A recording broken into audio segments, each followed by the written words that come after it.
captions, and captions have been involved in, the success of many of much of my understanding in school, academics, the workplace, etc.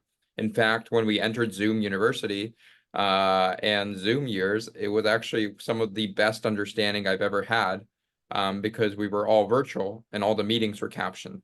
And then right after that, when we were returning to in person with masks, it was some of the worst understanding I've ever had, because I couldn't read the lips through the mask.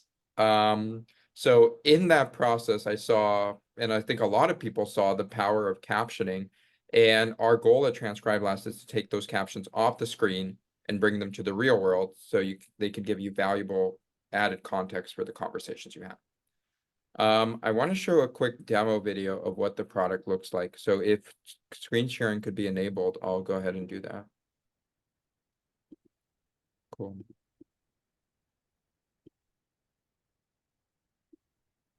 And yeah, this will be a quick video that shows that what it looks like through the screen. It seems like I still don't have access to screen sharing. Saim or Carrie, if you could enable that. Hang on, let me see if I can figure this out. Thanks, Sue. Where are you? Perfect. I'm on. I gotta find you first. Okay. Okay. Oh, So okay. okay.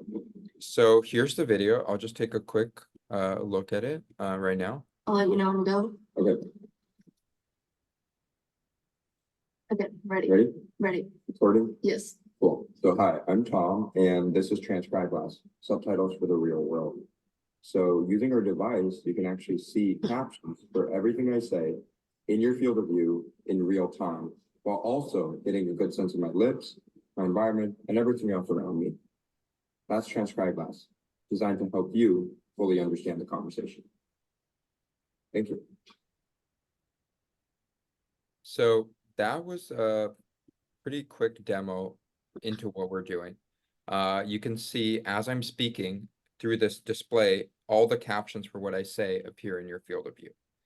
And they're intended to be real time and a mirror copy of what the person is saying, just like you would see for Netflix, YouTube, or any other platform, but now for the real world. That video did incredibly well. We saw over 20 million views for that video alone. It's driven a massive wait list, and our social have now reached over 50 million views across platforms. So there's been a lot of excitement around, this general idea of we can caption the real world, and that is becoming more and more possible today. The accuracy of speech recognition services has gotten significantly better, meaning the underlying models that take the audio and turn into text. The product that we're building is incredibly lightweight, has an all-day battery and a form factor you can put on your head. So the wearability is also approaching something that you would actually want to wear regularly with your glasses, rather than a bulky headset like you're used to for augmented reality. So I'm going to dive into the pitch, but I have the product here, and I can actually take off my blur. And just for everyone on the call, here's the unit. It is very light. It's 17 grams right now, which is twice as light as Google Glass. In fact, more than twice as light, and 4 times as light as most AR solutions. So you don't really notice the weight. It mounts onto the glasses you're already wearing like this, so it can be used with the glasses you already have. You can put it on and position it in your field of view, and then you should be ready to go and understand conversations. And that's our product, subtitles for the real world. I'm gonna go give you a bit of context on who we are, what the company is building, etc. But please feel free to interrupt me if you have any questions. And let me find the right deck. There we go. So TranscribeGlass is designed to caption your world to help with engagement and understanding. And here's our team. I've been working on hearing loss for numerous years, since I was an undergrad. So quite some time now. I did basic research to study hearing regeneration in chickens, which is a promising field that will lead to results maybe in a decade, at least 10 to 20 years. I have validated hearing screening solutions internationally, and I found Stanford's first club for the deaf hard of hearing. So I've done a lot of work with the deaf hard of hearing population, and as a personal user of accommodations, I've tried many of the solutions that are already out there. And have struggled with heads down captioning apps because I don't like looking down. I built immersive AR hardware as a software solution, and I didn't like the weight and the bulkiness of those headsets when applied to the captioning use case. And I've used everything from FM systems to table microphones, etc., to help me better understand conversations. My CTO, Pyung Woo, has scaled consumer hardware in the past. He's former Apple and Samsung. And he has a very good sense of building hardware solutions. We also have a really strong advisory team. One person I want to point out is Dr. Popelka. He actually co-invented the digital hearing aid. So he's on the IP of the original hearing aid produced, digital hearing aid, which is behind 98% of all hearing aids sold today. And together we're tackling this problem of hearing loss, specifically disabling hearing loss, which is moderate to severe and beyond, and that has a tangible impact on your life. It is an incredibly prevalent illness. It's twice more prevalent than cancer or diabetes. It leads to significant health effects. People with disabling hearing loss, untreated disabling hearing loss, are 3 to 5 times more prone to dementia, significantly at risk of depression. And the reason why is the current solutions that we have for hearing loss are pretty flawed. We have hearing aids, but as you guys probably know, there's a very limited amount of uptake with hearing aids today. There's a 75% non-usage rate in the US, which means only 25% of potential beneficiaries use it. And hearing aids are $2,000 to $8,000, although that's dropping with the advent of over-the-counter hearing aids, which is really exciting. The other thing is they're not covered by insurance. Now, one question I have for you all is, let's say you go to the United Kingdom, where you can get a hearing aid free of charge, completely covered by the National Health Service. What do you think the usage rate is for hearing aids? Are they more likely to use a hearing aid in the UK? And by how much? Like in the US, only 25% of people use it. But if you go to the UK and get it free, what percentage of people would use it? And feel free to shout it out or say it if anyone has a thought. I think half, 50%. That's a great guess. So it's actually only 30%. It's barely different. So the number of people who use hearing aids, even when they're provided for free, is only 30% in the UK. And that's pretty crazy. The reason why that, and there's a lot of reasons behind that. These statistics also vary nationally. One of the outliers for this is actually Japan. Japan has a 15% usage rate, meaning only 15% of potential beneficiaries of a hearing aid actually use it. So the reason why people don't adopt hearing aids is for a number of causes, but one of the main ones is that there is a limitation to what hearing aids can do. For people who buy a hearing aid, 20% of people who buy it put it in, take it out, and after the first time say they'll never use it again. And the other 30% use it ad hoc, which means irregularly. And when asked, they say this sounds nothing like my normal hearing, nothing like the hearing I'm used to. And that's frequently the case with people who've lost their hearing over time, which is by far the most common demographic. In fact, I'm pretty rare. People my age with hearing loss is, statistically really low. And the vast majority of the demographic is people on over 65 who have degenerative and progressive hearing loss. And with hearing aids, even though they're complex amplifiers, the sounds are often still unclear to the user using the hearing aid, which leads to poor adoption. There's also some stigma around the hearing aid, that also gets in the way of adoption. But in our perspective, one of the biggest issues is the functional limitation. Hearing aids simply don't solve the problem, especially in more and more challenging environments like high noise. What we want to do with TranscribeGlass is bypass the broken hearing system and give you a crystal clear understanding of the conversation via captions, so that the speech recognition model is doing all the work of understanding the conversation in challenging noise.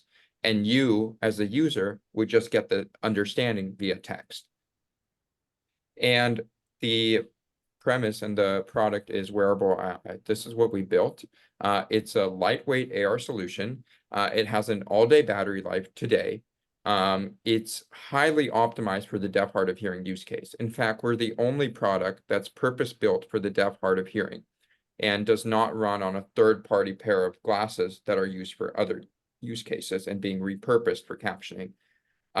It has features like focus adjustment, which is notably absent in most AR products. So you can adjust the depth at which the captions are projected and don't have to refocus your eyes between the speaker and the captions to prevent focal strain and then headaches. And it's modular, being able to mount onto the glasses you're already wearing. So you can use it straight out of the box, even if you have a prescription. Our goal is, more broadly to expand beyond just the core use case of captioning for the deaf hard of hearing to enable things like translation, transcription, hands-free notifications, all in your field of view on this incredibly lightweight device that's optimized for text. And we want to bring you off your phone and into the real world. So no more do we want to see people looking down at a phone and reading captioning apps. We want them to be able to get that information while still being fully engaged in the conversation they're having. And one thing I'll mention here is we see a lot of AR products where you have the captions in the middle of the screen. As a user with moderate to severe hearing loss, I actually do have some understanding of the conversation when I speak to someone. Like I can carry on some degree of a conversation. My issue is that as the noise increases, it becomes more and more challenging to pick out certain words that I care about. And in fact, when I miss those words, I'm confused and lost, and I end up just nodding along. What TranscribeGlass aims to do is not to replace your conversation with a block of text in your field of view. We want to keep the captions on the side, just like they would be for a movie, and you reference those words for everything that you miss in your conversation, meaning you remain fully engaged with the person you're speaking to, but you use the captions as the reference to fill in the blanks for words you miss. And that's the use case and the manner in which we want people to use our product, which is more similar to what you see with captions for a movie and things like that. We've seen a lot of resonance with this idea. Here's that video again. It's seen a tremendous amount of views across platforms. We have 100,000 plus member social media community, over 10,000 people on our wait list, and we're aiming to raise and scale to meet that demand. I can talk a bit more, but essentially we all have been grant funded today, have raised some angel capital, and are now raising a venture round to allow us to ship these units to users. Some of you might be on our wait list. I know Sue is on our wait list. And we are working hard to raise enough so that we can start shipping units to users. We currently have an active beta program, but we simply don't have the scale yet to ship 10,000 units to everyone. And that's where we're focused on right now. We are an AR as a subscription service with market analogs like Whoop, Aura, Humane. What that means is we will provide hardware very cost effectively and bundle in the captioning service for the user. And what that comes down to is a $199 hardware product with a $15 a month subscription. We will always offer a free tier for the product. So you will be able to use it for free, even if you buy the hardware. And for additional tools like extended captioning sessions, translation, summarization of meetings, and other rich features, we will add the bundled subscription service. We've seen a lot of growth in the past 12 months. We validated the need for the deaf hard of hearing. We've gone viral across social media. We've seen over trials with over 350 people in short-term trials, service, and longitudinal uncontrolled trials, as well as our beta program. And we now have a 10,000 person waitlist actually for the product. I'd love to take any questions. One thing I want to end on is this is one of our users, Mark. He is fully deaf actually, so he has profound, well, he's actually profound hearing loss.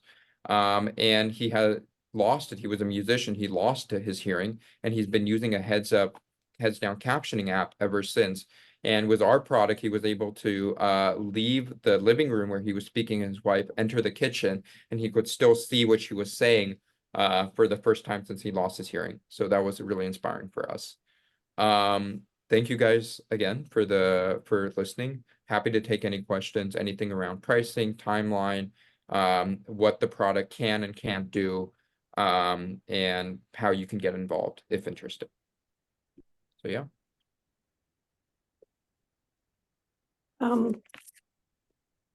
Let me try to moderate this. Let me just see who, oh shoot, my battery, hold on, battery's going on my computer. What the heck?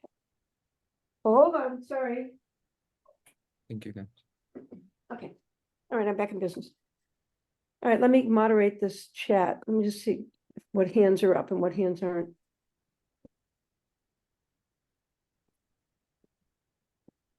I just saw a hand, but I think I went right over you. Hold on. You know what, maybe because I can't see everybody, maybe we better to just, oh, okay. John Taylor has his hand up.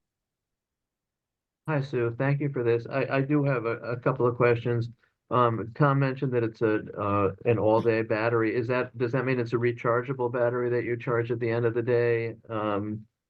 I guess that's the main question. And if you can hear from the other room, clearly it works over distance. What about how does it work in noise?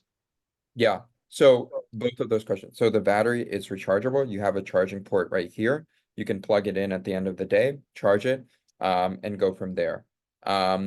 You should be able to charge it relatively easily. And it's designed to be charged overnight to provide you a full day of usage the next day. With the second question, how does it work in noise? So we are working to integrate with any audio source. So we now receive audio from the phone. You can also receive audio from a clip-on mic that you clip onto the person you're speaking to. In a larger lecture hall where there's numerous people, you can integrate with the stream text audio, which means that if there are multiple people wearing a TranscribeGlass unit, you can actually get a link and drop it into your app, and that will receive audio directly from the microphone source for that lecture hall setting. So that's a pretty good solution when there's a single speaker on a large auditorium of listeners, and when you're sitting far away from the actual microphone source.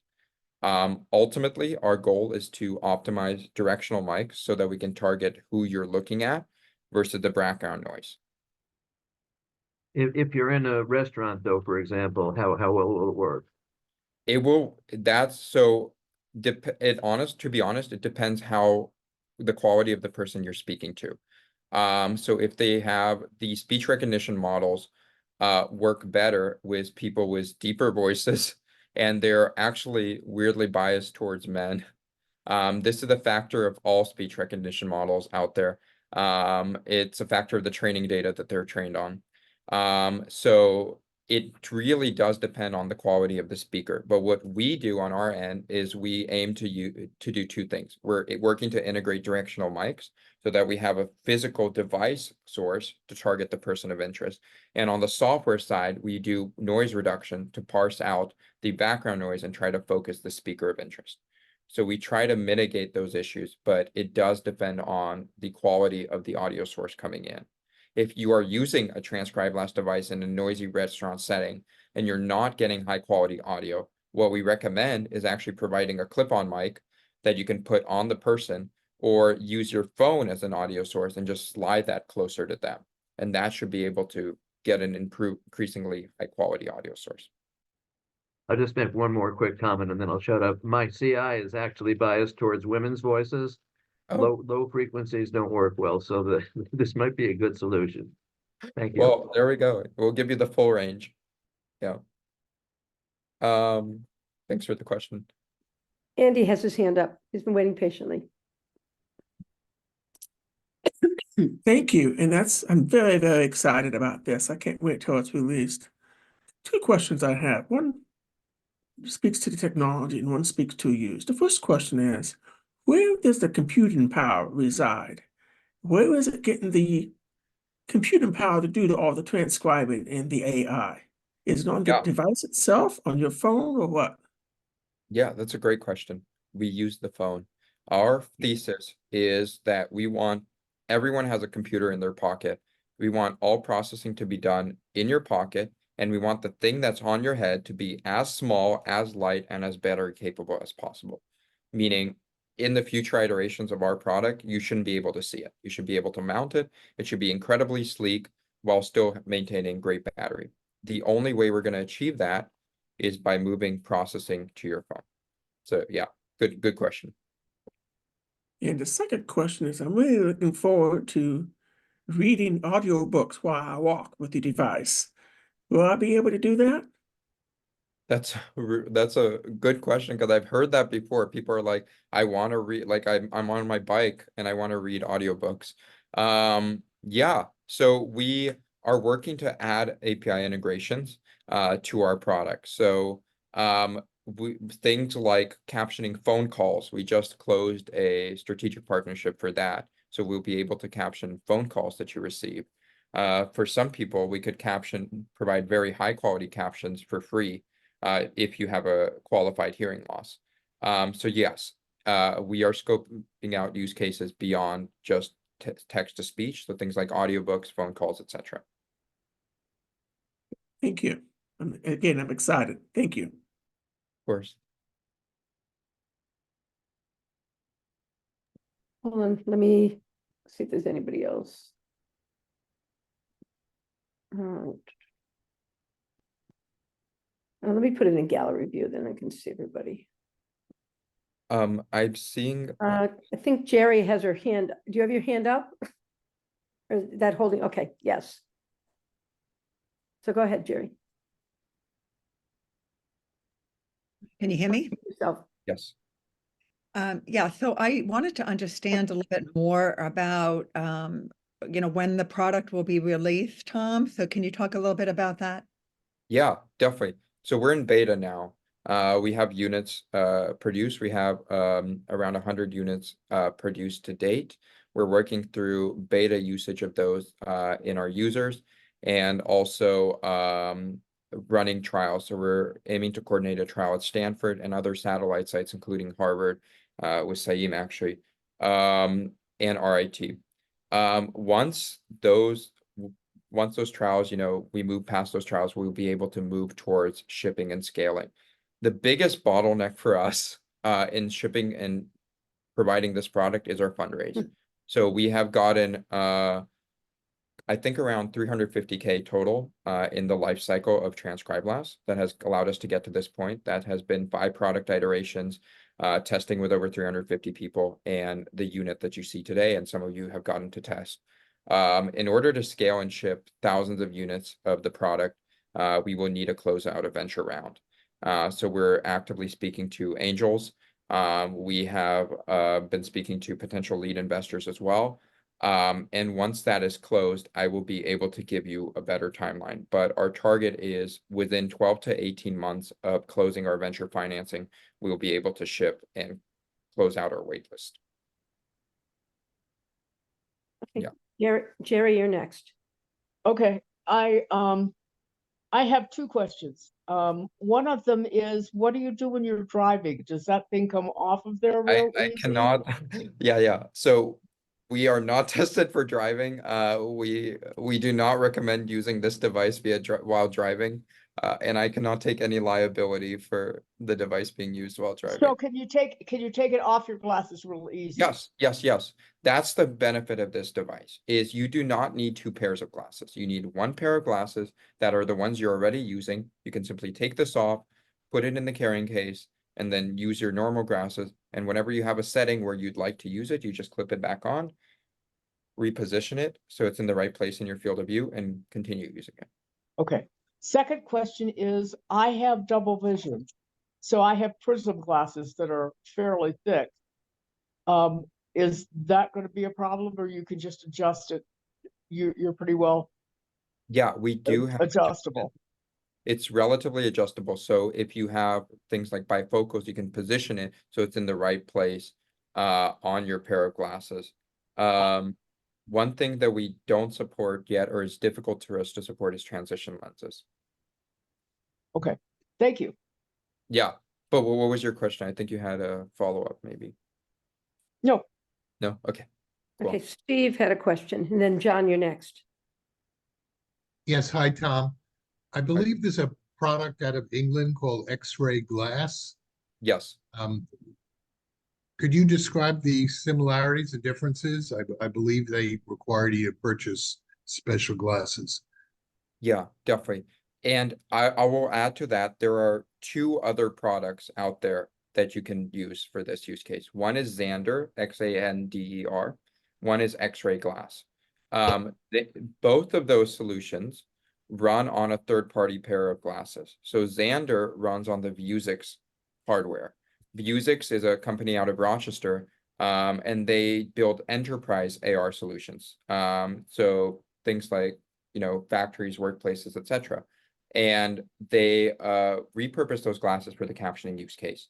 X-ray, on the other hand, relies on essentially numerous AR providers. So they're basically, when a company comes out and builds an AR solution, X-ray is an app that will just run on their hardware product.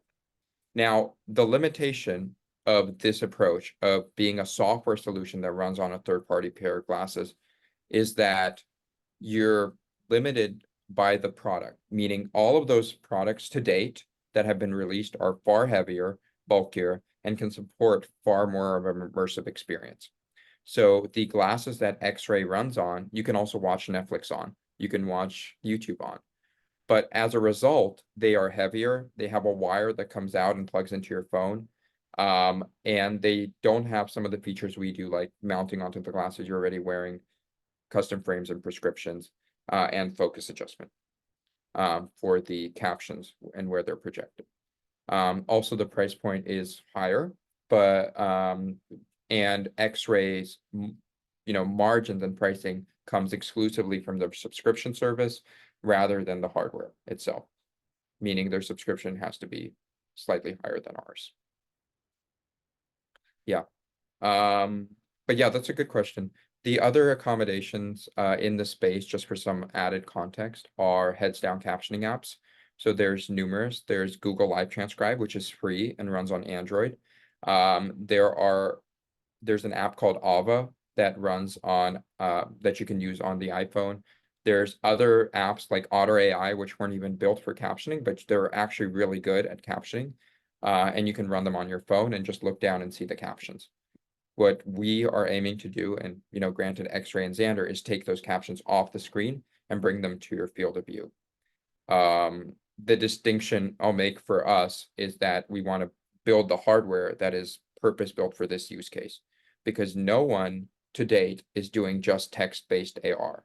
They're doing immersive AR, and they're building headsets that are frankly overkill for this use case, and making it difficult for them to be worn all day like we want. They should be. Yeah. Any other question? John, did you have another question? Yeah, the processing is in the phone. So does that mean that you have an app that we download? Is that the way this works? And is there a trial period? Yeah, there's going to be a trial period. We have a beta program. We have a wait list right now. What we're going to aim to do is start collecting deposits from that wait list. This mainly ties into our fundraise. Our goal is to show demonstrated interest to pay. So we will be collecting deposits from the wait list for people who already signed up, that 10,000 person group. And the people who put down deposits will be the first ones to receive the product. All of the people who put down a deposit will receive an extensive trial period for the captioning service, meaning they'll be able to use it without any captioning service fees. And it's an app that we download? That's right. Yes, Yeah. sorry. So I was going to actually show you. So I'm going to connect the app to the device right now, and I can actually show it to you right here. It's a bit difficult to see. But you connect to your TranscribeGlass unit. Once it's connected, you just press play, and then as I speak, everything I say is going to appear on the app and on my device in real time. It's actually really cool. The captions just float in your field of view. You can change things like the size, the scroll speed. I can make it smaller or larger depending on what you need. So I've just made it smaller. And you can adjust the speed at which the captions are scrolling. We also have another cool feature where you can actually export the transcript. So I've just set that, and you can send the transcript from your conversation throughout the day anywhere and summarize it. And you can go back to, you know, if you had missed something, and find it again. Brad, I think you have your hand up.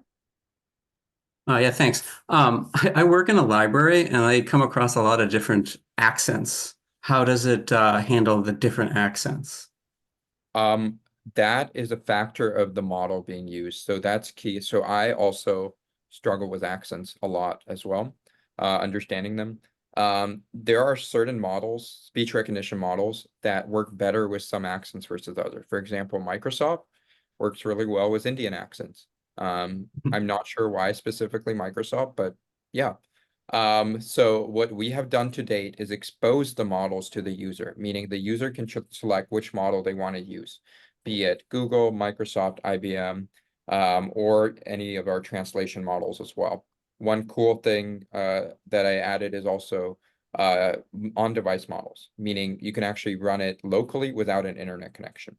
But to answer your question, the accents, they are continuing to get better, but it's a factor of the speech recognition model. Yeah, thank you.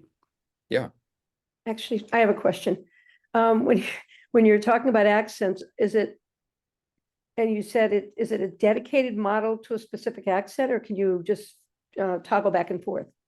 No, that's a great question. It's not dedicated to a specific accent. Under the hood, what Microsoft has done most likely is they've trained their general model that works with all language to detect when someone is speaking with a specific accent, like an Indian accent, and then you use under the hood, use a model that has been calibrated to work well with Indian accents. That is most likely the case. So the user will not have to necessarily toggle accent by accent model. That should be done under the hood. It's just some models are better than others at doing that selection or having that capability in the first place. Also, I know you put up the screen with the price points, but you said there's subscription. Yes. It's a subscription plan based on something. I don't remember what you said. Yeah, I should put that, emphasize that. So the hardware is going to be targeted at $199 for the beta product. That will be, and that's for all the people on the wait list who are getting it early with a $15 a month subscription. There will always be a free tier. So you will be able to use the product, you will be able to test it, you'll be able to use it extensively for free. And once it is, you know, you like it and it's adding value, you can upgrade to paid tiers of the solution. The pricing for the subscription is equal to or less than what you see for a heads down captioning app like Ava or any subscription-based solution like XRAI. And the hardware is drastically cheaper than anything out there. Currently, X-Ray runs on $399, so a $400 pair of glasses. That's the cheapest glass that they run on. And Xander runs on a $6,000 device. Thank you. Anybody else with questions? I can see everybody in the screen now, so just put your hand up. You don't even need to. No more questions? Yeah. No, it doesn't look like it. Am I missing anybody? I don't see any hands up. Oh, Andy. This is just a philosophical point. Maybe you can just, I am a big fan of InnoCaption that I use for my phone calls. Yeah. But with the latest release of iOS 17 in Live Transcribe, I don't really need to use InnoCaption anymore. And I fear for the InnoCaption app people because I'm afraid It's really funny. you see where I'm going with this, right? Yeah. So Where that's the manufacturer's native technology replaces the add-ons that you use for accessibility. Is there any chance that might happen to your product?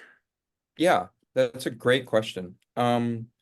I think our product has the largest chance of escaping some of that because we are not a pure software provider like X-Ray. So X-Ray, and to type it, that's the alternative. They're a software app that runs on your phone and then connects to various AR products. And their entire revenue model is the subscription. So there is a risk there, right? If you can get that subscription directly through iOS for free, why pay X-Ray? I think what they're aiming to do is diversify and add other solutions like translation, summarization, things like that. Then there's, people who provide, and Xandr is in something of a similar boat, I would say, but what they do is they pre-purchase, from what I understand, the hardware, bundle their software onto it, and then resell it to the user. But again, they're in the same boat where they're a software solution that runs on hardware. What we're trying to do, and the reason why we're not doing those two things is actually coming partly from, my background. I did that in undergrad. When I was in college, I would get companies to ship me glasses and I would just run software on them. I'm like, this is cool, but I'm not going to use it because it looks like a helmet or a big bulky pair of glasses. So what we wanted to build was something, and this is not the final state of it, but something that just does text.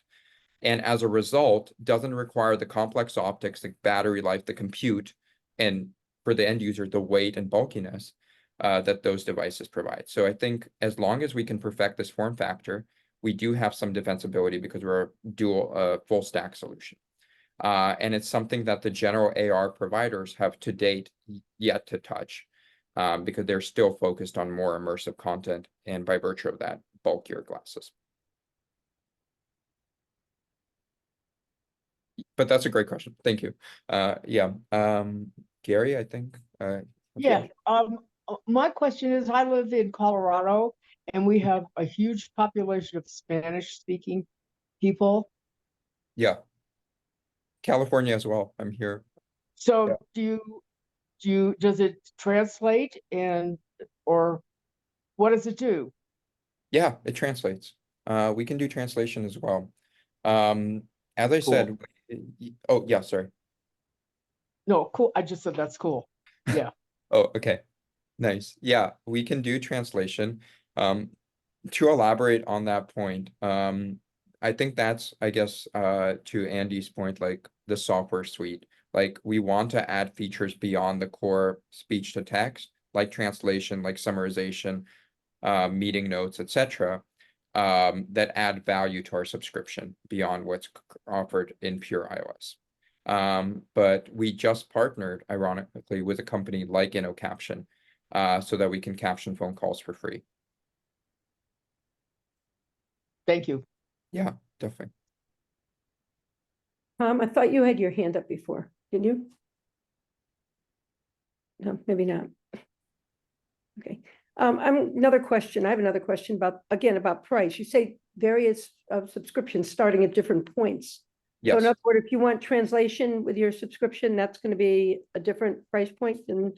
Yes. So we will most likely have 3 tiers. All of our tiers will be cheaper than the analogous tiers of either the heads down captioning app available today or the X-ray tiers. The feature sets will be analogous, meaning at the high tier you will have, features like translation, meeting summarization, all of those. And at the baseline free tier, you will have pure captioning, which is our core use case. And that's, something we'll never remove. I have a hearing loss. If I buy a product, I want it to work, at least the core use case to work. But we do have to monetize, the higher end of the spectrum. Most likely translation will be one of the paid subscription offerings.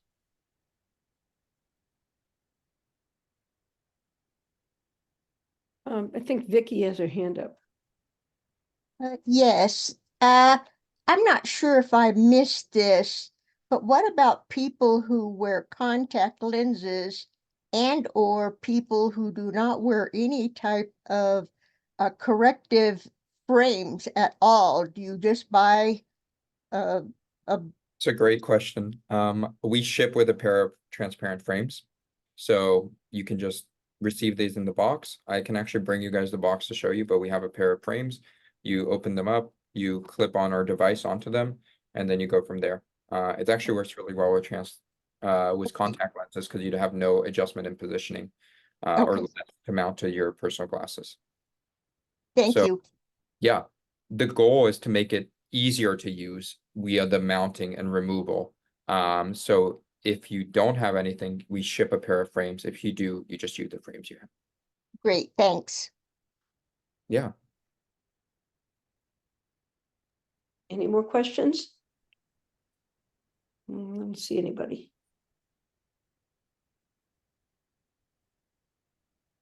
No. Okay, let me see. It's now, well, it's 7:30, so we're actually almost right on time, right on schedule. I don't know, Carrie, do you want to take over?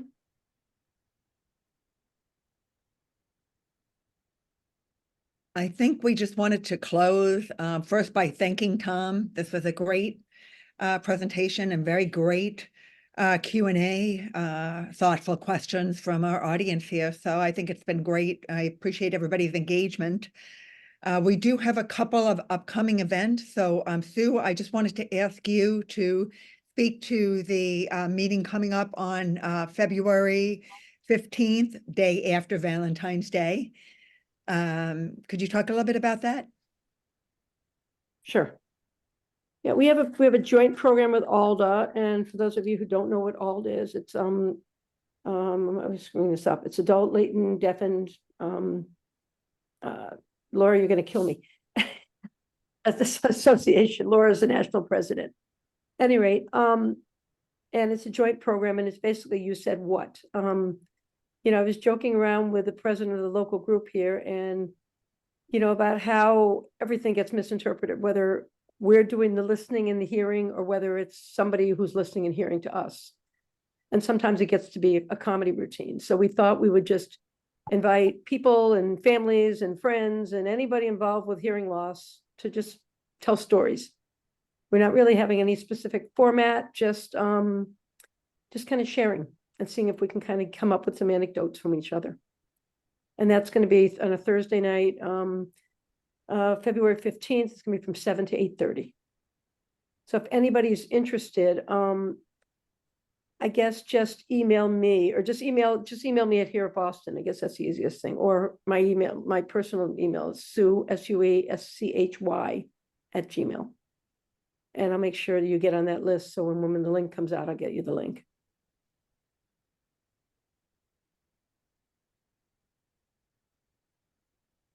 Do we think we lost Carrie? Oh, no, you're there. Carrie, your hand is up. Tom, your hand is up. Yeah, I overlooked this. I did want to ask Tom to provide us, if people have follow-up questions, just what way should they contact you? Yeah, definitely. Just also wanted to say thanks everyone for listening. Really honored to be here today. I'll drop my email and my phone in the chat. I get a lot of robocalls, so text is always great. But feel free to call me. Yeah, if you guys want to stay updated on our progress, on our wait list, and chat more about getting a unit, feel free to reach out on those directly or go through the wait list. If you reach out to me directly, I'll make sure to personally follow up. But yeah, had a great time sharing, and thank you guys for taking the time to listen. Thank you. And I think the only thing, Sue, before we close, I do want to just let folks know, if they don't know already, that the this year's annual HLAA convention is actually out in Phoenix. I think it's June 26th to the 29th. And the registration for that has been opened up. So if you're interested, check it out on the HLAA national site. I think that's it. So thank you, everyone. Appreciate everybody's engagement, and have a great night. Tom, I was just thinking of one thing. If you want to email me your address, I can let everybody know on the list. Oh, yeah, for It sure. might be the I easiest thing, okay? definitely, I'll do that. The cat's gonna disappear in a few minutes anyhow. Okay, Awesome. Great Sue. idea. great, thank you. All right, thank you. Thanks again, bye, everybody. Bye-bye.